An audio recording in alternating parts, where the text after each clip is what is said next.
ప్రస్తుత బీఆర్ఎస్ నాయకులు ఇతర రాష్ట్ర స్థాయి నాయకులందరం కూడా కలిసి అనేక విషయాలు చర్చించడం జరిగింది.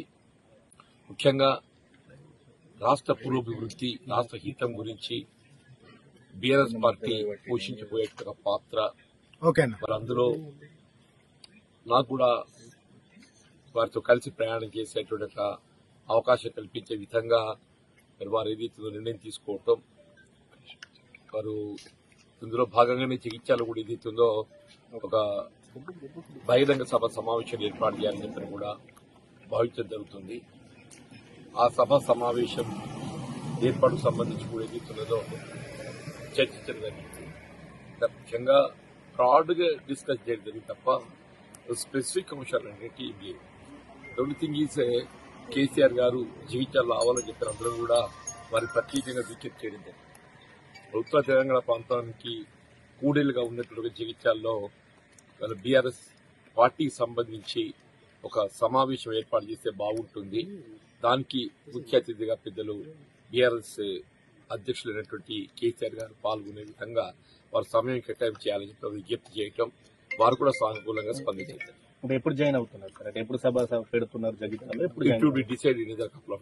రేవంత్ రెడ్డి పోవాలి, కేసీఆర్ గారు రావాలనే ఒక నినాదం ప్రజలకు వెళ్తుందని చెప్పంటున్నా. నిరుద్యోగ భవిష్యత్తు ఏమవుతుంది? మొదటి సంవత్సరం 2 లక్షల ఉద్యోగాలు అన్నారు, రెండో సంవత్సరం 1 లక్ష ఉద్యోగాలు అన్నారు, 3 లక్షలు పోయింది. వాళ్ళు అధికారికంగా ఏం చెప్తున్నారు? 60,000 అని చెప్పంటున్నారు. అసలు ఇచ్చింది ఎన్ని? 17,000. ఎక్కడికి వెళ్ళి ఎక్కడ పోతున్నామని చెప్పంటున్నాను నేను.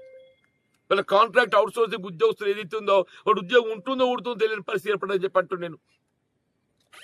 ఇలా ప్రజలు ఏదైతుందో ఆనాడు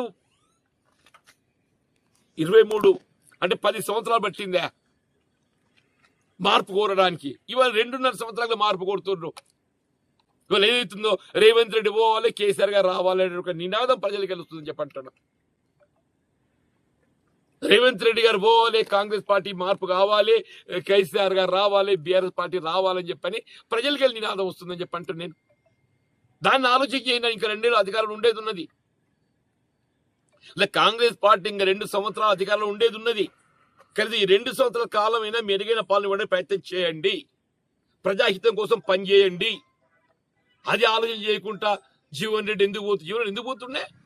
నేను అధికార పార్టీ పోతలేను కదా.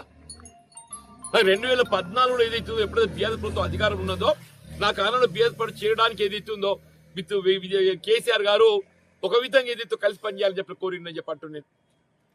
అభివృద్ధికి తోడ్పడరని చెప్పి అంటున్నాను. ఇవాళ శాసన మండలి 2019లో మొత్తం శాసన మండలి ఏకైక సభ్యున్నాయి. నేనే నాయకుడిని, నేనే సభ్యుడిని. నాకు ఈ పక్క వెళ్ళారు, ఆ పక్క వెళ్ళారు. ఒంటరి పోరాటం చేశాను అంటే ఒంటరి పోరాటం చేసిన. నాకు పార్టీ ప్రేమల చట్టం ఏదైతుందో నాకు ఆటంకం లేకుండే. పార్టీ ప్రేమల చట్టం